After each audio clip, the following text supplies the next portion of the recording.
Hello and welcome back for another episode of this season of Try This on Wisp Sports. I'm your host, Dr. Kirstin Lauritsen, and we are going to talk today about core strength, the impact that your core muscles have on your performance, but also on injury risk or lowering injury risk is pretty impactful. And it is really common for endurance athletes to avoid or skip or not even do their strength training. And that is detrimental usually to an athlete, not just from the perspective, again, of risk, of lowering your risk of injury, but also from a performance perspective as well. And I usually get asked these questions all the time, being that one of my degrees is that I'm also a chiropractor. So I get these questions a lot. And I think it does create a very unique scenario, because one of the things that I do a lot in my office is we do talk about nutrition and making sure that all of the areas of the body, the systems inside the body are functioning really well. And, we do all these things. We talk about the GI tract. We talk about nutrient deficiencies and sports fueling and all of that. But then there's also what's really important for an athlete, which is your musculoskeletal system, your muscles, your bones, your joints. How do they all move? How do they function? And so that's what we're going to talk about today, is just looking at core strength, and then what are some of the things that it can help a lot with, and then also what can we do to help work with and strengthen the core. On previous episodes of this show, we have definitely talked about the importance of strength training, and we've also talked about the importance of breath work and being able to control your breath, especially during endurance sports, because that can be very helpful during gait and for also reducing a risk of injury. But we're just going to talk specifically about core strength today. So here is the scenario that I see a lot. Pain ranging from low back pain to the hips to the knees. There's a lot of variations, right, in the causes or the source of any pain in any of those areas. So I'm not saying that this is the only thing. Okay, it's very difficult, I think, when in order to create episodes and podcasts and things like that, I can't cover everything right in one episode of what all could be that would lead to the issues, but I'm just going to highlight one today. So for this episode, we're going to talk about how core strength really impacts those areas. So let's start with one of the most common injuries for women, which is the ACL tear. This is the anterior cruciate ligament. You have two. You have an anterior cruciate and a posterior cruciate. And the things that they do is they're holding your knee together in the sense of, if you tear one of these, your knee's not going to slide like side to side because you have other ligaments that are keeping it together that way. But this one, your knee can, like, basically the tibia, which is your shin bone, can start to roll, slide either forward or backward, depending on which of these ligaments you tear. So I've seen this particular injury through all sports, from CrossFit elite athletes, which there's a very well-known one that just recently tore hers, and she's been trying to get back into CrossFit. And it's so common. You see this in endurance sports, to tennis and team sports. This is just one of those ligaments that's just so common for female athletes to have issues with. And part of this is because of how the female body is structured and built. Female bodies typically have wider hips. Again, this is typically, right? Like there's so many different body types, but typically, because women give birth, we have typically wider hips so that we can do that. And that can then lead to more stress on the knees. This is often called the QL angle.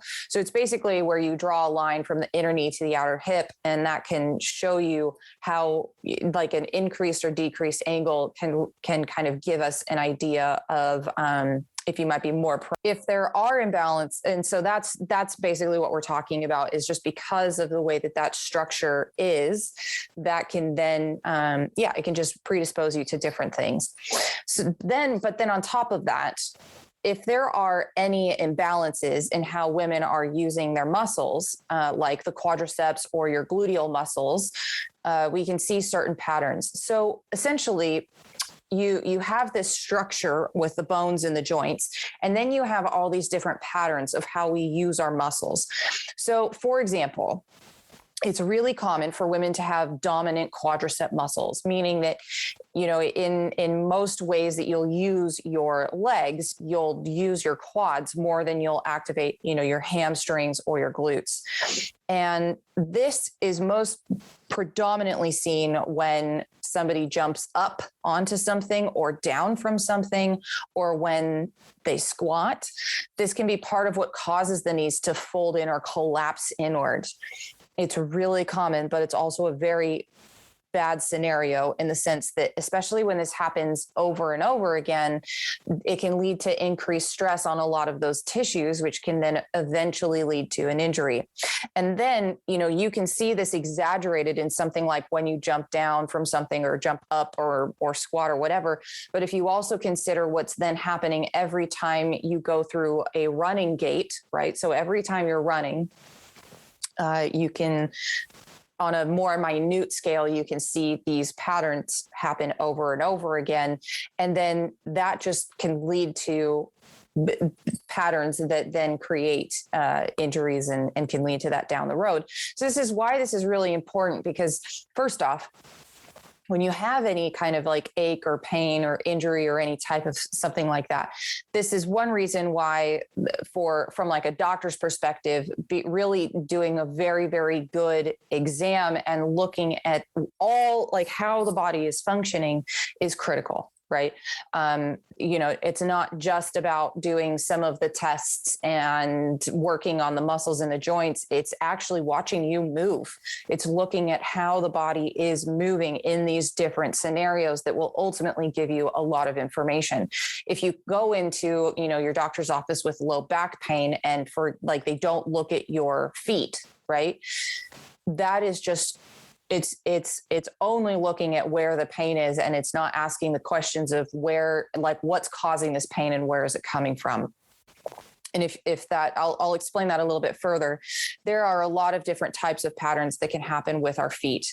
And when you're walking, if you have imbalances in those patterns, what can then happen literally from the bottom up is we can start to see things like hip pain, because one hip can be rotated or slightly higher than the other based off of how we're stressing all of the muscles and the structure of our bodies, our skeleton. Every time we walk, we're putting stress on what's holding all of that together, right? So then, you might end up with low back pain because your hips are essentially, one could be higher than the other, one could be rotated, as I mentioned. And then on top of that, if you are only working on the low back and you're not actually looking at the feet, you're basically doing a disservice in a sense. So it's not that every single case of low back pain starts with the feet, but it does give you an example, though, of how connected your body is and how we can start to develop patterns that don't really serve us well. So going back to what we were talking about as far as the quadricep muscles go, so your quads, your quadriceps, so these are your thigh muscles, right? They really weren't designed to be stabilizers. So if you are dominant and overusing your quads, what then can happen is your core, like what's supposed to be happening is your core and your glutes are supposed to do that. They are supposed to be the stabilizers of how you use your legs. Okay. And also, they're called the core because they will also control how you use your arms too. So for swimmers, for example, since this is a triathlete podcast, one of the things that you really want to do is first off, the core really helps for how you control your legs when you run. But it also is extremely important for swimming because it's that core strength that you can then use to really apply the strength into how you use your arms and into your stroke. That's the word I was looking for. So your core is literally called the core because it controls everything, right? But when we haven't trained the brain and the body to develop those neuromuscular patterns the way we want them to, then that's when we start to see imbalances like this, and that can eventually lead to injuries or pain, which then leads me to low back pain. So a very, very common of low back pain are those muscular imbalances. When people think, and here's the thing, right? When people think about core strength, they think about their abs, and then also like, how would you do that? How would you get stronger abs? And people often still think of crunches. But it's so much more than that. What makes up your core is your abdominal muscles, which is part of it. There's your abdominal muscles, there's your glutes, and then there's also low back muscles. So just I know that so many people think of like having a six pack as core strength, but that's just your abdominal muscles. There's also your internal and external obliques, which are on your sides. So like between where your hip bones are on, if you were to press, on your sides to where your ribs are, there's muscles that are crossing there. And those are your obliques. There's also a muscle called the transverse abdominis, which is often neglected and can also lead to all sorts of issues for women in their pelvic floor. Then there's also your glutes, right? So we talked about those. There's 3 different types of glute muscles. There's your gluteus maximus, minimus, and medius. And then there's also your low back muscles, which are the erector spinae and quadratus lumborum. There's more, but all of those muscles that I just mentioned are all part of what makes up the core. And if you just do crunches, for example, you are introducing a lot more flexion into the low back, which isn't always the best or ideal. And it only targets one set of muscles out of all of those, which is just your the abdominis muscles. So that's really, that is one way you can really work yourself into imbalances, is by only working, certain patterns.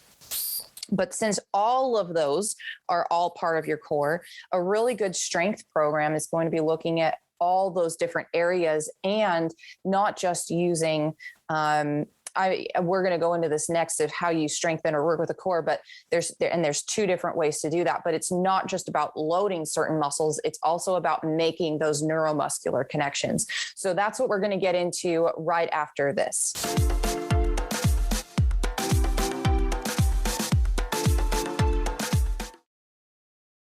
So how do we strengthen or work with the core?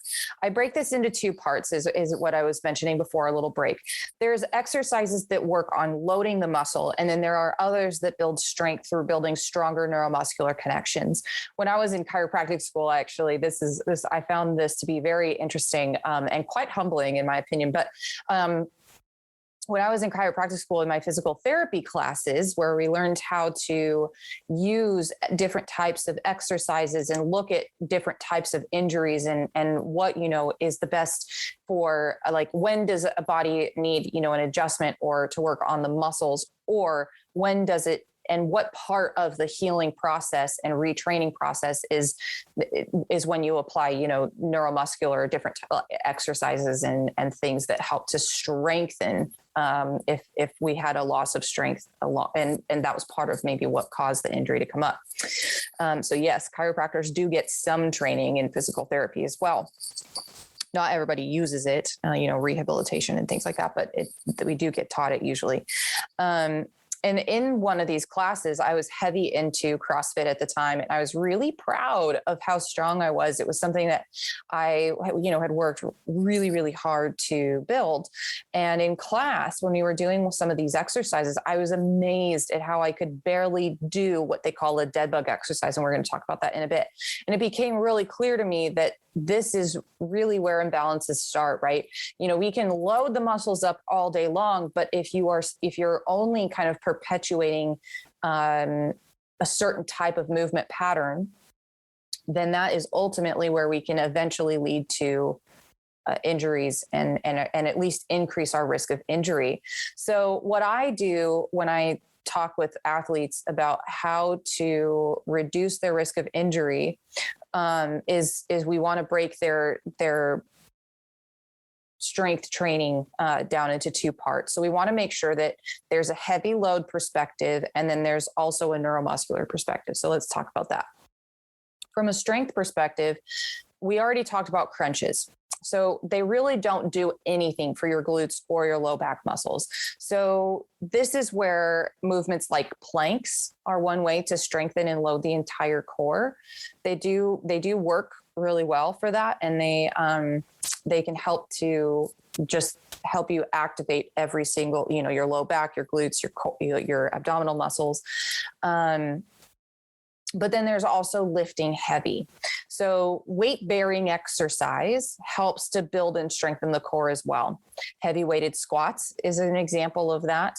Or cleans, if you know clean and jerk, as far as Olympic weightlifting goes, or anything overhead. So taking like a dumbbell or a kettlebell and taking it from your shoulders up above your head, where you just are strengthening you're straightening out your arms, over your head from shoulder to overhead, right? Does that make sense? Anything like that that's weighted is going to make you use your core. So and that is not just your abs, but that's also your low back too, and can be your glutes. Kettlebell swings can also work the glutes, things like that. Lunges are another different type of that you can do weighted or just body weight. They are basically, weighted or some type of weight bearing exercise, even if it's your own body weight, right? You don't necessarily have to have dumbbells or a kettlebell or something like that. But it is really important, though, to stress that it is heavy lifting that can help to build muscle mass.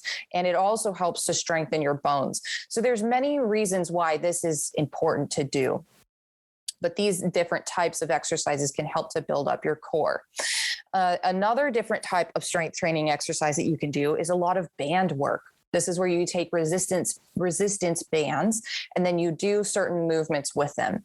One of the things for runners particularly, and for cyclists that I focus on a lot, is targeting the gluteus medius muscle. This is a muscle that is part of your gluteal muscles. And what it does is it helps. So if you ever, you can look at, sometimes you can see this in, older people that no longer are able to use their gluteus medius muscle due to all sorts of different reasons. This can happen. But every once in a while, you'll see somebody walk down the street and one of their hips as they're walking will drop like significantly. I mean, you just watch them and it's very clear something's not quite right there. That is the gluteus medius muscle. The gluteus, it helps to basically, like, as you're walking, it helps to keep your hips at the same level. Okay. This is hard to do over a podcast versus like showing it, in video format, but just picture, like, as you're running along, your hips tend to stay somewhat level. And that is your gluteus medius muscle. It's also one that gets really sore after a lot of running and things like that, on the side-ish, but also kind of by where your glutes are. Most runners will experience some type of tension and tightness, and sometimes even some pain there, because that muscle works so hard at keeping your hips from dropping when you walk or run. So using band work, I will do like variations of the standard clamshell exercise. I don't do clamshells because I think there's a lot more other exercises that are really efficient for working the gluteus medius muscle beyond clamshell. But what you can do is I don't have any specific strength program that I would recommend, but there are definitely some good types of books. And there's also a lot of people that are starting to develop plans for athletes, especially endurance athletes, when it comes to strength training. But one exercise, I'll try to explain it, that I do is basically you place a band around your knees and you lay down on one side. And so again, this is kind of it's a variation of the clamshell, which if you're not sure what the clamshell is, you can look up 70s exercises in the clamshell and it'll pop right up. But also if you look that up, clamshell exercise on YouTube, I bet you'll pop up with all sorts of good videos explaining it. But one of the things that you could, what you do is you lay down on your side with your band, wrapped around your knees, and then lift the leg that's on top up and away from your body, and then just slowly back like against a wall and then come down. And that's a great exercise to help activate your glutes. One of the things I realized is when I was doing that, I was wanting to use my quads and not my glutes. And so there are definitely ways that you can use these different types of exercises to help you notice where you're not using the right muscles, right? So, and then also things like glute bridges, you can do weighted glute bridges. There's so many different types of things that you can do to try to build up from a load and strength perspective. Now, from a neuromuscular perspective, though, glute bridges could also be here as well. Some people have a tendency to overuse their hamstrings when they do glute bridges. So again, this is really paying attention to which muscles am I really trying to activate here, and then making sure that those are the ones that you are actually using, right? Having strong glutes also is very important for running, because that's where a lot of your power comes from. So this is really a great aspect to focus on when it comes to becoming a better runner and, endurance sports in general. Another great type of neuromuscular exercise is called dead bug. Basically, it's where you lie on your back and you go through certain movements with your legs and your arms. And the key to this exercise is to be able to use your core. So to use your abs, your glutes, your low back to keep your hips stable as you go through these certain movements. You're essentially like straightening out your leg. You start out with your legs up and bent, and you're lowering one leg and straightening it out, and then bringing it back to a 90-90 almost. And then at the same time, the opposite arm goes back towards the floor as you're laying on your back. So that's basically what it looks like. But part of how you do that exercise well is by making sure that you have an activated core that doesn't break when you do it. So again, this is one that you can look up on YouTube, and then you can go check that out and see if that's something that you might have some imbalances in. One other thing that would be really great to do as well is, and I've done this with another cycling based strength program, is in that same dead bug, we take a tire from the bike, if it's been on the trainer, so you have an extra wheel or tire from your bike, and you basically like squeeze it in between the opposite sides. So it really causes you to not only get the pattern right, but also to then load at the same time, and it just adds an extra layer on top of that strength perspective or strength aspect of it. The other thing, and there's plenty of others, but those are just a couple that you can look into and you can start experimenting with. The only other thing I was going to talk about and mention again is the deep breathing aspect. So I always put this together when I am going to start doing some type of strength training. And what you can essentially do, and I teach this to just about every client in my office, is you lay on your back with your knees bent. You put this is 30 breaths. Okay. So there's 10, 10, and 10. But what you do is you take one hand and you put it on your belly and one hand on your chest. And as you start to breathe, what you want to do is you want to breathe into your belly, not your chest. So you should feel your belly filling up first, and then after feel your chest rise. So when you take a deep breath in, your belly is supposed to go out. So it should fill up your hand. And then as your breath goes out, your belly should fall towards your spine. So what you want to do is you want to start with 10 of those deep breaths just into your belly. And then you want to put your hands on your sides. And this isn't supposed to be forced, but what I want you to focus on is breathing into your hands to fill up your hands on your side. it can be take a little bit to figure out, but you will eventually get it. You should feel the sides of your belly expanding into your hands. And it doesn't have to be forced. It should be subtle, but you should feel yourself being able to fill out to the side. And then the last 10 breaths that I do is put one hand on your belly and one hand on your low back as you're laying on the floor again. And you want to feel yourself breathe into your low back. So same thing. You're now breathing into that whole cylinder of your torso, right? Where your abs are. And that is one of the ways that you can start working on controlling your breath, and then how you're controlling it into your core, which, and I'm not going to go into it in this episode, but for a previous episode that we did, we talked about how breath work is so critical for running and for preventing injury. So this is just one of the ways that you can start doing that. And that's part of what I add into my strength sessions. So that's our episode for now. Thank you so much for listening. Please, if you do like these episodes, it is really helpful if you leave us a review and a rating. It helps us get this episode out to more people. So I would just so appreciate if you would go and do that if you have been enjoying this podcast. Make sure to follow Wisp Sports on all social media channels, and make sure to share this episode with anyone you think may love it. You can also follow me at Dr. Kirstin on Facebook and Instagram, and also you can find me at drkirstin.com. If you'd like to reach us with any comments or questions about this episode, you can at info@wispsports.com. You can always leave a direct message with us over on social media as well.